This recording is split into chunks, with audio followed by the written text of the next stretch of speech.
All right, welcome to step 4 of my pathway to early retirement.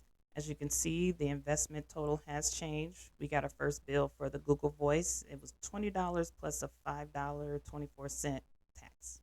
So, with that being said, let's get into the LLC and the EIN.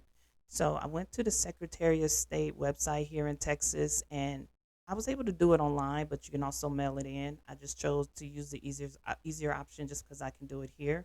So, the first thing I did was I went to business forms and I selected form 205, which is the one for the LLC.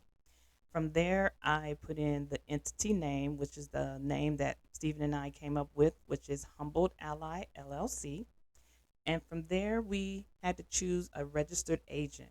Now, I do want to mention I chose myself as a registered agent, but it does give an option where you can hire someone to do it. But of course, that costs money, and we're trying to keep the cost low. And then from there, I signed as the governing authority just to make things easier. Just myself and my husband. It's not like we have a bunch of people working with us right now. And then I put the purpose of the business. So if it's going to be retail or something like that, that's where you have to make the decision. And it came as a drop down. From there, I put in the business address. That's why we wanted to make sure we created that before we started the LLC process. And in the organizer and effective date, I put the effective date for February 1st because I wanted to start brand new at the beginning of the month. You can select the day that you're filling a form out, or you can select a future date. So went ahead and did that, and I signed as the execution organizer of it. I believe that's what it was. So here in Texas, the fee was $300, which is actually included in this total that you see. And once I did that, it was actually fairly simple. And it took me maybe 15, 20 minutes to fill that out. Now, once I submitted that, I received an approval in 6 days. So it didn't take as long as I expected.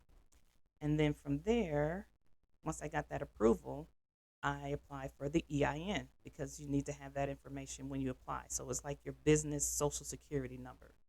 And the EIN, as soon as I completed that application, which is free, I believe we had the approval letter emailed to us in a couple of hours. So that was super simple as well. Now, another thing that we did just from the research was typed up an operating agreement. Now, let's be real. Let me take that back. I didn't type that up. I went into Chat GPT, asked for an operating agreement template, and then just made sure that it had everything that I would need. And that's what's real. Okay.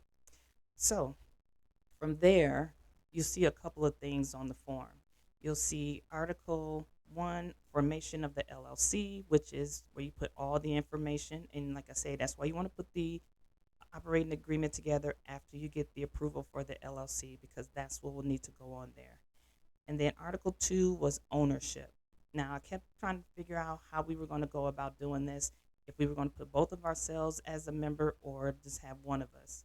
Now, when it came to the tax side of it, it was better for me to do a solo member as the one that owns it, just because if I would have put Steven on there as well, then that would change him from being a 1099 if I'm the solo owner versus a W 2 if we're both showing as owners. So it just made it a little bit easier because, with W 2s, you got to make sure that you have health insurance for your employees and things like that. So we just went ahead and put myself as the owner 100%, and Stephen will be a 1099. Now, with the management of the LLC, this is where we put our roles. So, me as the CEO, Stephen as the CFO and the COO, and that was pretty much it. Contributions. This is where we put in how much we're investing as a loan to the business, and we put both of those totals on there. I put myself as the first person that contributed, and then add additional contributions, which was Stevens. Put a couple of signature lines on there, printed it out, and we both signed it. Now, the reason why I'm bringing up the operating agreement is because we will need that for our business bank account. That is one of the required documents that you will need. So why not go ahead and do that while we're waiting to decide which bank or credit union to go with? And that is it. LLC and EIN, it's done. And I'm trying to think. The next step is, oh, the bookkeeping, but my CFO was taking care of that, as well as figuring out we got to make a decision on which bank we're going to go with or a credit union. So that will be next step. And I hope you have a great day.